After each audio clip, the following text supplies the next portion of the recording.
It's a good piece by Jim Garrity at National Review Online.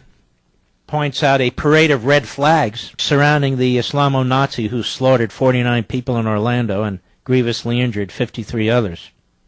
He says, meet young Omar Mateen. Things took a dark turn on September 11, 2001. As classmates looked on in shock, Mateen celebrated the terrorist attacks that day, claiming Osama bin Laden was his true uncle. Said one person who was present, his antics prompted the school to call his father, and the classmate remembers watching through a school window as Mateen's father approached his son and then slapped his face. Robert Zirkle, who knew him through school in 2001, said, we joked that he'd become a terrorist. And then he did. As he grew older, the threats continued. At a barbecue in the spring of 2007, Mateen erupted when his hamburger touched a piece of pork, something he considered a religious affront. He told the class he ought to kill all of them, recalled Suzanne Coburn LaForest, 61, who attended the barbecue as a trainee.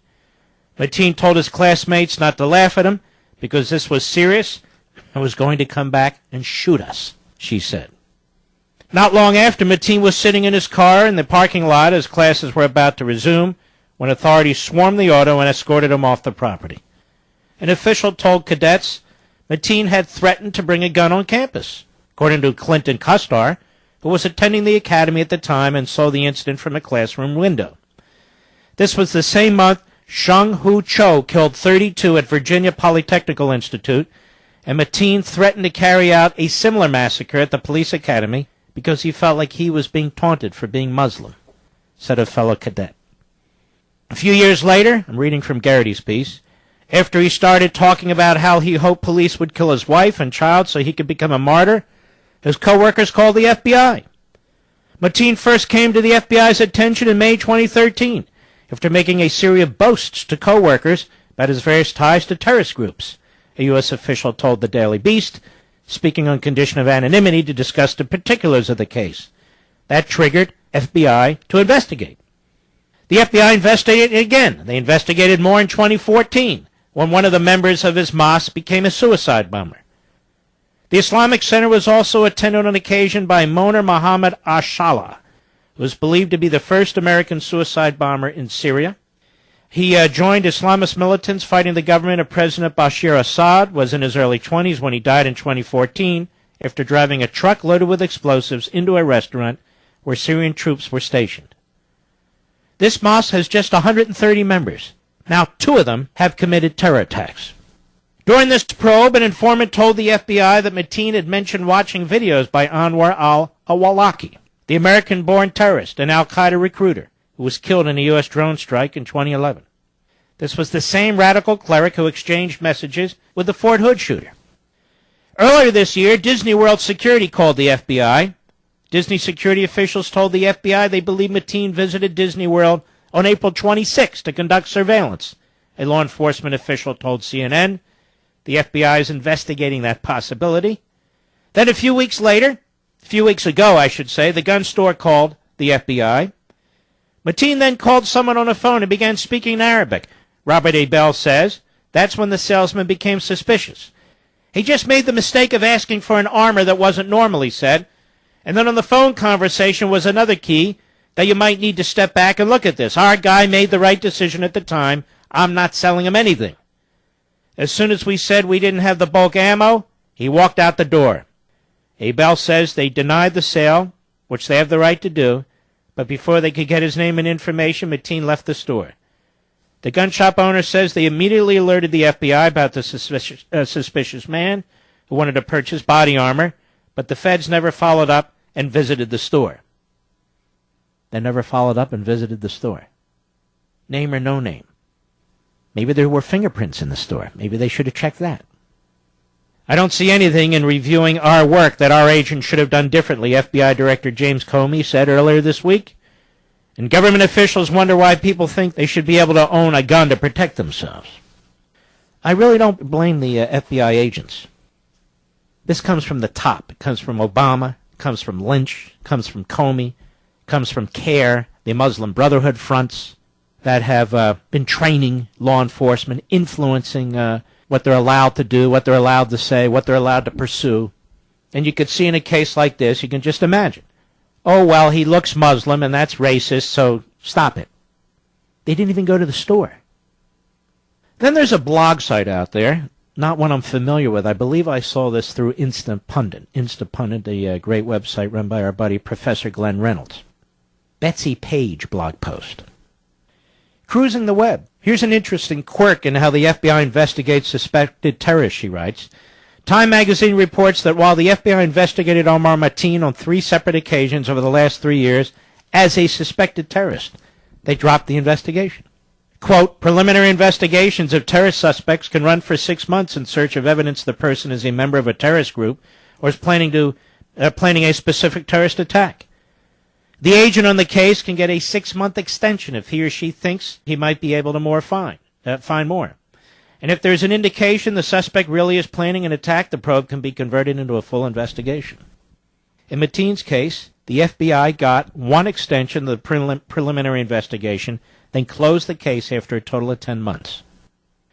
So the Betsy Page blog post asks, why does it make sense to drop the investigation after 6 months, especially when his name surfaced again as an associate of an American suicide bomber who traveled to Syria? Quote, former senior officials disagree about whether the FBI could have done more. Murphy, the FBI's former number 2, who worked with then FBI General Counsel Valerie Caproni in revising the Bureau's investigative guidelines, says they discourage agents from monitoring potential terrorists over the long term. Those guidelines retain the requirement that any preliminary investigation that did not produce evidence of a crime must be closed after 6 months. Someone should have been monitoring Mateen's social media 24/7, Murphy says, but under the guidelines, that is not allowed. Murphy says the Bureau should have also been alerted when Mateen bought weapons. The revision of the FBI guidelines took place in 2011. Let's see, 2011, who was president? Oh, Obama. Well, who was the Attorney General? Oh, Eric Holder. Those with more time on their hands can research whether this was when the 6-month limit was put in place. However, it seems that even if Mateen had been kept on the FBI's terror watch list, he would still have been able to buy his guns. Quote, Omar Mateen was placed on the terrorist watch list maintained by the FBI when its agents questioned him in 2013 and 2014 about potential ties to terrorism, according to U.S. law enforcement officials who spoke on condition of anonymity to discuss the case. He was subsequently removed from that database after the FBI closed its 2 investigations, one official said. Even if Mateen was still on the terrorist watch list known as the Terrorist Screening Database, the designation would not have precluded him from buying the semi-automatic pistol and assault-style rifle, this is the article quoting this, that he used in Sunday's massacre. So now the debate in Congress is whether to pass a law limiting those on the terrorist watch list or the more limited no-fly list, which Mateen wasn't on in the first place, from buying guns. The problem is that these lists are very broad and include many who have no connection to terrorism. Should they be denied their rights simply because authorities have a suspicion and have placed them on a secretive list, perhaps with no foundation and simply because they're Muslim? You see how preposterous and incoherent and insane all this is, ladies and gentlemen?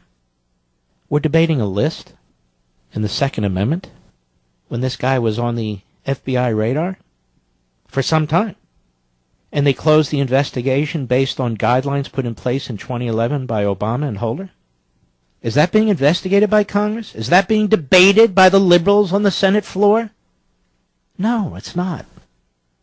No, how many guns we own, that's the issue, you see. How many bullets we have, that's the issue. Common sense gun reform.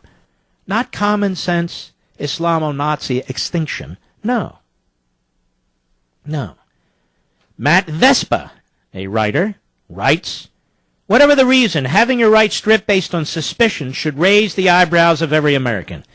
If convicted of a crime, yes, you lose the right to own guns. Of course, when you're done, the governor of Virginia will claim that you have a right to vote, but that's a whole other issue.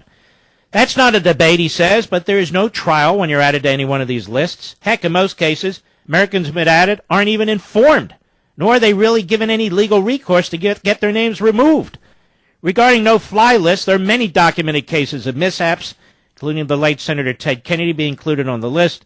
Even young children have been placed on no-fly lists, which should also raise questions about the accuracy of this secretive anti-terror program. And dead people are on these lists. You'd think it's a Chicago Democrat voting list.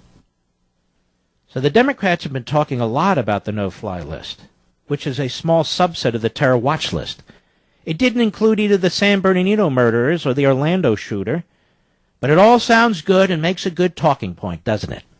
The problem is that authorities are overloaded with leads on possible terrorism. Quote, the answer is in part a reflection of American vigilance in the era of see something, say something.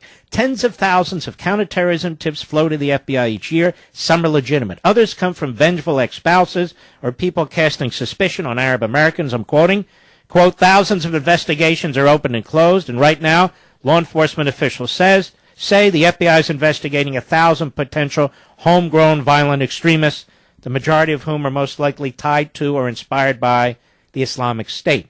50 to 100 are considered the highest priority.